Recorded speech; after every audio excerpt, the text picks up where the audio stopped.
नमस्कार, मैं हूं सत्यपाल और आप देख रहे हैं CWB हिंदी न्यूज। शक संवत 1948 विक्रम संवत 2083 आज ज्येष्ठ मास के शुक्ल पक्ष की षष्ठी तिथि और दिन शुक्रवार है। तदनुसार अंग्रेजी तारीख 22 मई सन 2026 आज षष्ठी तिथि सुबह 6:24 तक रहेगी। उसके बाद सप्तमी तिथि प्रारंभ हो रही है।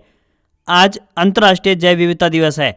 पारिस्थितिकी तंत्र के संरक्षण और जैव विविधता के प्रति जागरूकता बढ़ाने के लिए संयुक्त राष्ट्र द्वारा हर वर्ष 22 मई को यह विशेष दिवस मनाया जाता है। सबसे पहले आज की सुर्खियां। हरियाणा में गर्मी के तल्ख तेवर, दिन में भीषण लू तो रातें होंगी और गर्म। हरियाणा में हीटवेव और लू को लेकर ऑरेंज अलर्ट जारी। किसानों के लिए बड़ी खुशखबरी, 45 हॉर्स पावर वाले इस ट्रैक्टर की खरीद पर 5 लाख रुपए सब्सिडी देगी हरियाणा सरकार। बताएंगे पूरी खबर। हरियाणा में गर्मी की छुट्टियां, स्कूलों में लगेंगी क्लास तो होगी सख्त कार्रवाई। छात्रों के मोबाइल पर आएगा मैसेज। हरियाणा में मानसून की एंट्री तो होगी जल्दी, पर पूरे प्रदेश को भीगने में लगेगा लंबा वक्त। सामने आई ये बड़ी वजह।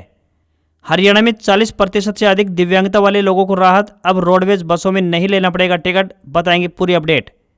मधुमक्खी पालकों को भावांतर भरपाई योजना का मिलेगा लाभ। हरियाणा सरकार के पोर्टल पर करें आवेदन। UAE यानी यूनाइटेड अरब अमीरात की नून कंपनी से निकाली राइडर्स की भर्ती। हर महीने 1 लाख रुपए तक कमाने का मौका। बताएंगे पूरी अपडेट। झज्जर में कांग्रेस का प्रदर्शन, SDM को ज्ञापन सौंपा। महंगाई, भ्रष्टाचार और नीट विवाद पर सरकार को घेरा। Voter list update. हरियाणा में 15 जून से शुरू होगा मतदान। सूचियों का विशेष पुनरीक्षण। 22 सितंबर को आएगी फाइनल लिस्ट। महफूज नहीं रहा बचपन। एक साल में हरियाणा से 3055 बच्चे लापता। पानीपत बना मिसिंग चिल्ड्रन कैपिटल तो जींद सबसे सुरक्षित। मारुति की कारें 30,000 रुपये तक महंगी होने जा रही हैं। नई कीमतें जून 2026 से लागू की जाएंगी। जानेंगे पूरी अपडेट। मोदी की करीब 4.5 घंटे मंत्रिपरिषद के साथ बैठक हुई। मंत्रियों को तेज फैसले लेने को कहा तो विकसित भारत 2047 को नारा नहीं बल्कि लक्ष्य बताया। ईरान जंग पर डोनाल्ड ट्रंप और नेतन्याहू में टकराव। अमेरिका डील चाहता है। इजराइल बोला हमला नहीं रुकना चाहिए, ऐसा किया तो गलती होगी। और अब खबरें विस्तार से।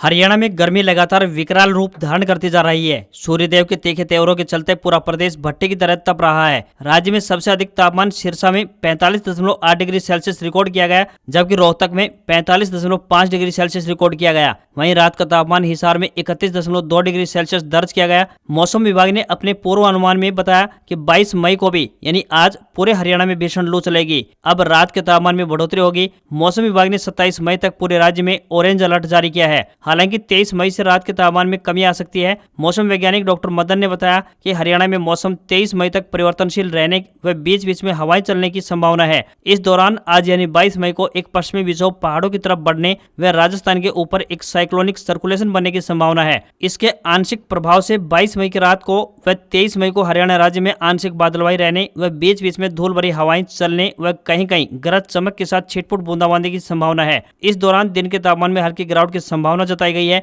परंतु 24 मई से 27 मई के दौरान मौसम आमतौर पर खुश्क व गर्म रहने की संभावना है। प्रशासन और डॉक्टरों ने आम जनता के लिए गाइडलाइन जारी की है। उन्होंने कहा है कि सुबह 11 बजे से शाम 4 बजे के बीच जब तक बहुत जरूरी न हो धूप में न निकले। प्यास न लगने पर भी लगातार पर्याप्त मात्रा में पानी व ORS या नींबू पानी पीते रहें। बच्चों, बुजुर्गों और पालतू जानवरों का इस मौसम में विशेष ख्याल रखें।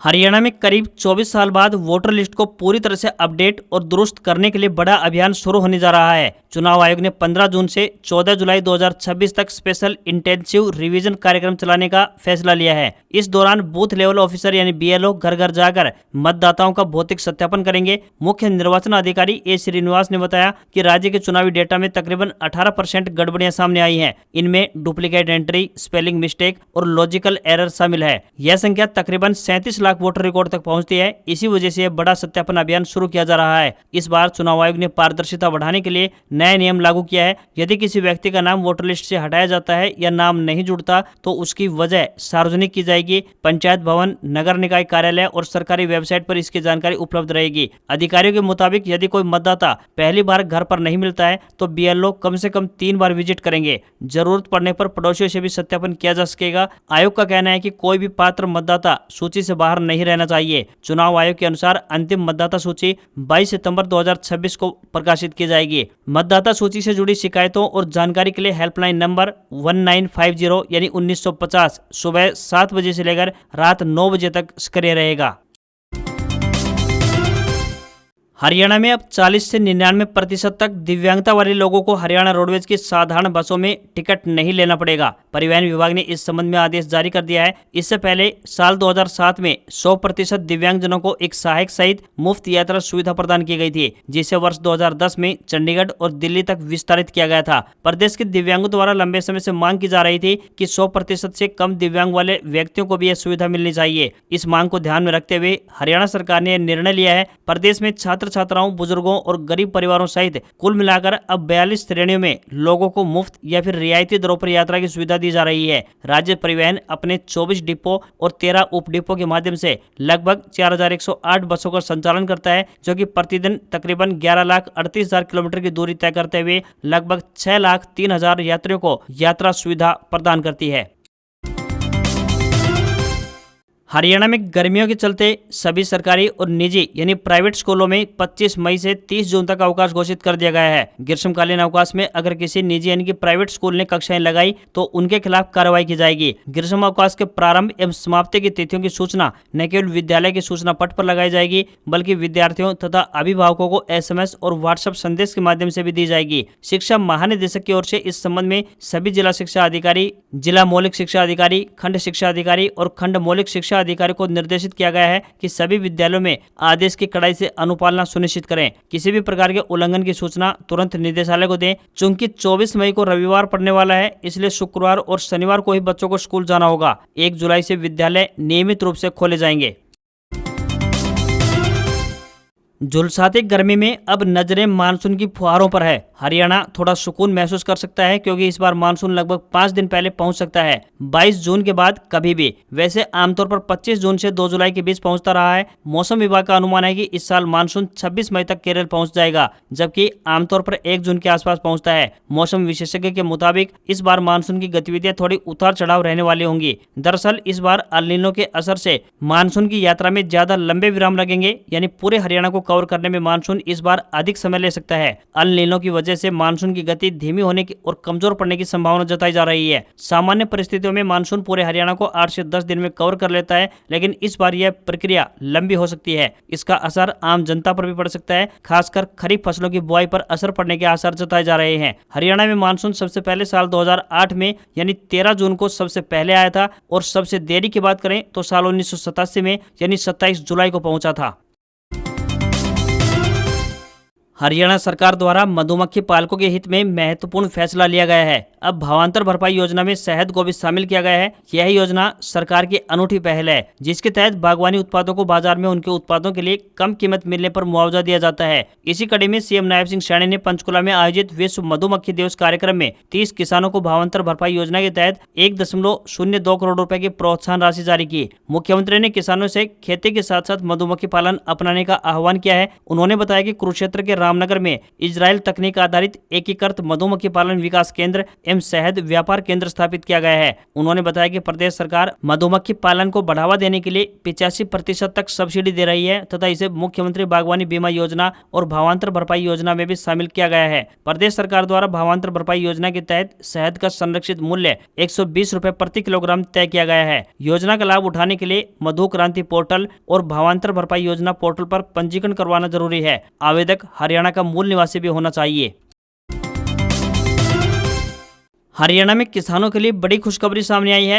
नायब सैनी सरकार ने किसानों को आत्मनिर्भर बनाने की दिशा में एक और बड़ा कदम उठाया है। खाड़ी देशों में जारी तनाव के चलते देश में पैदा हुए ईंधन संकट को देखते हुए प्रदेश सरकार ने किसानों को इलेक्ट्रिक ट्रैक्टर की खरीद पर 5 लाख रुपए की सब्सिडी राशि देने का फैसला लिया है। इस संबंध में प्रदेश सरकार इलेक्ट्रिक ट्रैक्टर बनाने वाली कंपनियों के अधिकारियों से बात कर रही है कि वे हरियाणा में अपना प्लांट स्थापित करें, जिससे किसानों को नया ट्रैक्टर और उससे जुड़े उपकरण खरीदने में आसानी हो सके। इससे दूसरे राज्य का लगने वाला टैक्स नहीं लगेगा और उत्पाद सस्ता पड़ेगा। और अब इस नई योजना को धरातल पर अमली जामा पहनाने के उद्देश्य से उद्योग एवं वाणिज्य मंत्री राव नरवीर सिंह ने इलेक्ट्रिक ट्रैक्टर बनाने वाली कई कंपनियों के साथ बातचीत की और एक कंपनी की ओर से 45 हॉर्स पावर वाले इलेक्ट्रिक ट्रैक्टर का डेमो भी देखा। ट्रैक्टर ने रोटावेटर लगाकर खेत की जोताई की। किसानों में इस बात को लेकर संशय है कि इलेक्ट्रिक ट्रैक्टर जोताई में इस्तेमाल किए जाने वाले हल यानी कि रोटावेटर का लोड नहीं उठा पाएगा, वहीं ट्रॉली का लोड खींचने में भी अक्षम होगा, लेकिन डेमो में ऐसी कोई बात सामने नहीं आई। इसके बाद राज्य सरकार ने इलेक्ट्रिक ट्रैक्टर की खरीद पर 5 लाख रुपए सब्सिडी देने का दावा किया है।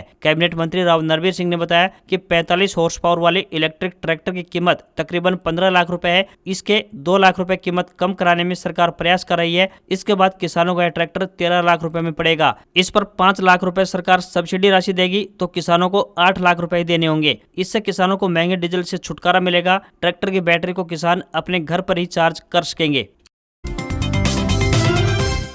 हरियाणा सरकार ने सरकारी स्कूलों में मिलने वाली मिड डे मील में बड़ा बदलाव किया है। बता दें कि अब बच्चों की थाली पहले से ज्यादा पोषण से भरपूर होगी। इसमें विशेष तौर पर प्रोटीन और मोटे अनाज को शामिल किया गया है। केंद्र सरकार ने इसके लिए प्रति विद्यार्थी मिलने वाली राशि में बड़ा बदलाव किया है ताकि बच्चों को बेहतर क्वालिटी का भोजन मिल सके। नए बदलाव के अनुसार बाल वाटिका से लेकर 5वीं कक्षा तक के विद्यार्थियों के लिए मिड डे मील की दर लगभग 7 रुपए प्रति विद्यार्थी तय की गई है, जबकि 6ठी से 8वीं कक्षा तक के बच्चों के लिए राशि लगभग 10 रुपए प्रति विद्यार्थी रहने वाली है। हरियाणा एग्रो बच्चों के लिए सूखा राशन उपलब्ध करवाएगा और दूध, दही, सब्जियां, गुड़, रसोई गैस एवं गेहूं की पिसाई स्कूल के द्वारा स्वयं वहन की जाएगी। रागी, बाजरा और अन्य मोटे अनाज बच्चों को ऊर्जा, फाइबर और आयरन उपलब्ध करवाते हैं। इसलिए बच्चों को थाली में सोया और काले चने से लेकर दूध व दही उपलब्ध करवाई जाएगी।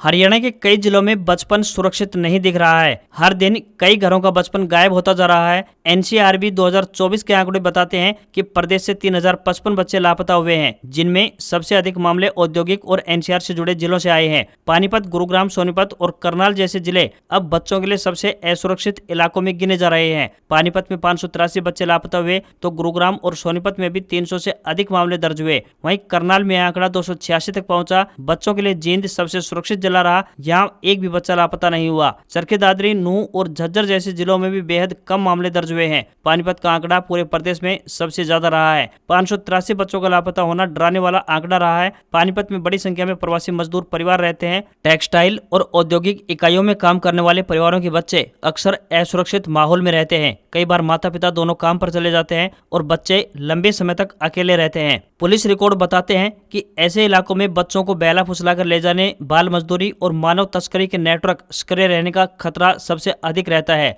बच्चों के गायब होने के पीछे सिर्फ घर से भागने की कहानी नहीं होती, कई मामलों में इनके पीछे संगठित गिरोह काम करते हैं। सामने आया है कि अगवा बच्चों से भीख मंगवाने, बाल मजदूरी कराने, घरेलू काम करवाने, अवैध फैक्ट्रियों में काम लेने और कई अपराधों में शामिल होने तक मामले सामने आते रहे हैं। इसके अलावा बच्चों को मानव तस्करी और यौन शोषण के नेटवर्क में धकेले जाने का खतरा सबसे गंभीर माना जाता है। गुरुग्राम, फरीदाबाद, सोनीपत और पानीपत जैसे जिले एनसीआर और औद्योगिक विस्तार का हिस्सा है। इन जिलों में आबादी का दबाव तेजी से बढ़ा है। बड़ी संख्या में किराएदार आबादी, लगातार आने जाने वाले लोग, अस्थायी मजदूर बस्तियां और बच्चों की कम निगरानी अपराधियों को मौका देती है। बच्चों का लापता होना यह बताता है कि विकसित शहरों की चमक के पीछे बच्चों की सुरक्षा एक बड़ी चुनौती बन चुकी है।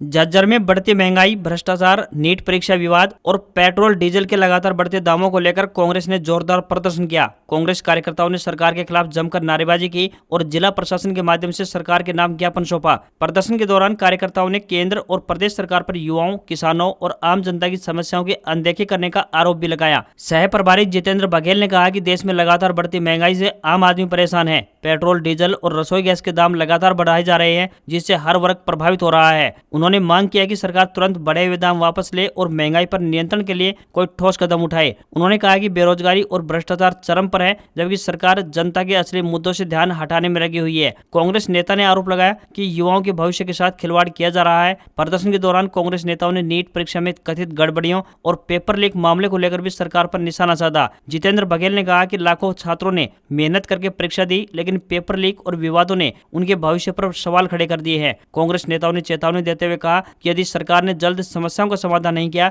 तो कांग्रेस प्रदेश भर में बड़ा आंदोलन करेगी।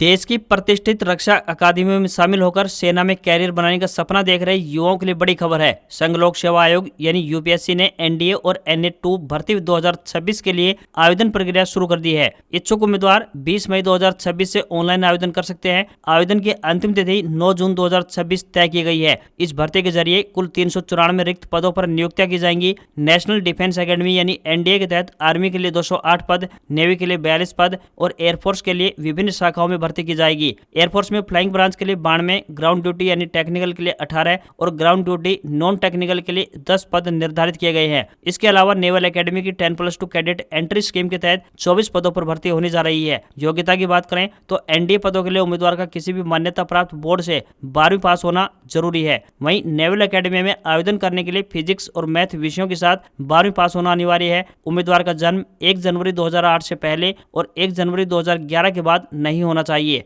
उम्मीदवार ऑफिशियल वेबसाइट upsconline.nic.in पर जाकर आवेदन प्रक्रिया पूर्ण कर सकते हैं। यूएई यानी यूनाइटेड अरब अमीरात जाने की चाहत रखने वाले युवाओं के लिए बड़ी खुशखबरी है। दुनिया की जानी मानी डिलीवरी कंपनी नून ने भारतीय युवाओं के लिए डिलीवरी राइडर्स की भर्ती की है। यह कंपनी दुबई की मशहूर एमआर ग्रुप का हिस्सा है, जिसने दुनिया की सबसे ऊंची इमारत यानी बुर्ज खलीफा का निर्माण किया है। चुने गए कैंडिडेट्स को 2500 दिरहाम बेसिक सैलरी दी जाएगी। इसके अलावा कमीशन और टिप्स मिलाकर एक राइडर 3500 से 5000 दिरहाम तक कमा सकता है, जो भारतीय रुपये में 75,000 रुपए से 1 लाख रुपए बनते हैं। कंपनी लाइसेंस मिलने तक फ्री रहने, खाने और काम करने की सुविधा भी देगी। कैंडिडेट्स की उम्र 21 से 38 साल के बीच होनी चाहिए और वह कम से कम 10वीं पास होना चाहिए। कैंडिडेट के पास भारतीय ड्राइविंग लाइसेंस होना जरूरी है। यह भर्ती भारत सरकार से मान्यता प्राप्त एजेंसी शर्मन ओवरसीज कर रही है, जिसके क्लाइंट इंटरव्यू 24 मई को हिसार और 28 मई को ऊना हिमाचल प्रदेश में होंगे। ज्यादा जानकारी और इंटरव्यू के लिए रजिस्ट्रेशन के लिए कैंडिडेट 243 मोनिका टावर, मिलाप चौक, जालंधर में मौजूद ऑफिस में संपर्क कर सकते हैं। देश की सबसे बड़ी कार निर्माता कंपनी मारुति सुजुकी इंडिया ने अपने पैसेंजर व्हीकल्स की कीमतों में 30,000 रुपए तक बढ़ोतरी करने का ऐलान किया है। कंपनी की ओर से बढ़ाई गई ये नई कीमतें जून 2026 से प्रभावी होंगी। लगातार बढ़ रही इनपुट कॉस्ट यानी कि लागत के कारण कंपनी ने ये बड़ा फैसला लिया है। मारुति के अनुसार पोर्टफोलियो की सभी मॉडल्स पर कीमतों में बढ़ोतरी लागू होने जा रही है। हालांकि किस कार के दाम कितने बढ़ेंगे यह उनके मॉडल और वेरिएंट पर तय होगा। कंपनी ने स्टॉक एक्सचेंज फाइलिंग में ये जानकारी दी है। कंपनी अपने वाहनों की बिक्री 2 अलग अलग डीलरशिप चैनल्स के जरिए करती है, जिनमें एरिना और नेक्सा शामिल है। जून से इन दोनों ही चैनल से बिकने वाली सभी कारें महंगी हो जाएंगी। मारुति सुजुकी ने इससे पहले आखिरी बार अप्रैल 2025 में अपनी कारों की कीमतें बढ़ाई थी।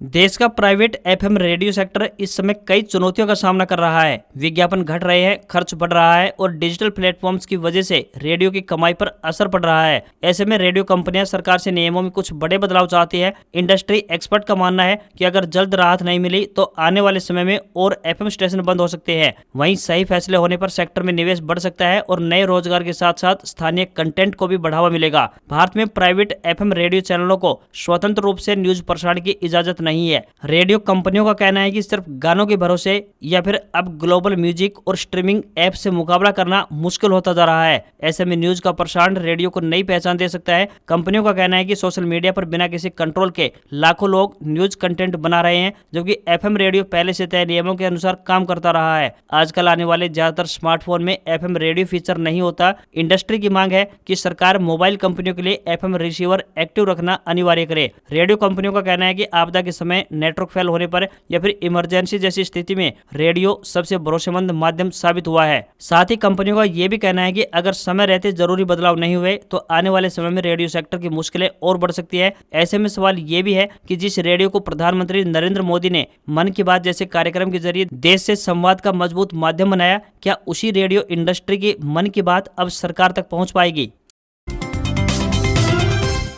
भारतीय शेयर बाजार में सेंसेक्स 135 अंक की गिरावट के साथ 75,183 के लेवल पर बंद हुआ। निफ्टी में भी 4 अंक की गिरावट देखने को मिली और ये 23,655 के स्तर पर पहुंच गया है। दूसरी तरफ सोने चांदी के दाम में गिरावट देखने को मिली। India bullion and jewellers association के अनुसार 1 किलोग्राम चांदी की कीमत 2,623 रुपए कम होकर 2,65,000 रुपए पर पहुंच गई है। वहीं 10 ग्राम 24 कैरेट सोने का दाम 17 रुपए गिरकर 1,59,000 रुपए पर पहुंच गया है। वहीं 22 कैरेट सोने का दाम 1,45,221 रुपए प्रति प्रति 10 ग्राम के स्तर पर आ गया है। इस साल सोने चांदी की कीमत में लगातार उतार चढ़ाव देखने को मिल रहा है। सोना इस साल यानी 2026 में अब तक 26,000 रुपए और चांदी 36,000 रुपए महंगी हुई है। हमेशा ब्यूरो ऑफ इंडियन स्टैंडर्ड यानी BIS का हॉलमार्क लगा हुआ सर्टिफाइड गोल्ड ही खरीदें। सोने का सही वजन और खरीदने के दिन उसकी कीमत कई सोर्सेज से क्रॉस चेक अवश्य करें। आज खबरों में इतना ही। देखते रहिए आपका अपना हरियाणा का सबसे बेहतरीन news channel CWB Hindi news. नमस्कार। इसी आशा के साथ आपका दिन शुभ रहे। आप अपनी प्रतिक्रियाएं